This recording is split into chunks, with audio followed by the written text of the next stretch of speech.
Hello friends, welcome back to my YouTube channel with a new video. So today video is for you. So in this video I am going to show you how to install icon pack on your iPhone. So let's start the video. First of all, subscribe the channel, like the video and comment below if you like my videos. So let's start the video. First of all, you have to long press on a screen. Here you can see there's an option of customize or plus.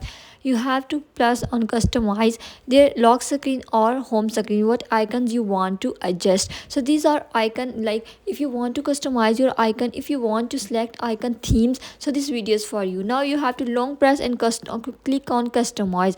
After here you can see there's a lot of icons themes appear on your screen. So which theme you like, you have to play on your set on your wallpaper, and all the app icon will be adjusted to according to that theme. So hope so friend you like this video. Don't forget to hit the bell icon, subscribe the channel and stay more for this updates. So here you can see I am searching in front of you, and so you can get the idea how does it works. So this is live wallpaper. Like if you swap the mobile phone, like it's a planetarian theme. If you swap your mobile phone, then different planets will appear on a screen. So it is very interesting. So I'm going to try one by one. This is a planet based theme. So here next you can see this emoji based theme. You have to select, you have to create your own theme, icon theme. So from here you can easily create your own icon theme. So what emoji you want to push, like which emoji you want to, if you scroll down, if you scroll left or right, you can see this changing in different, like there's a different types of emojis will appear, they are emerging and all that. So this is the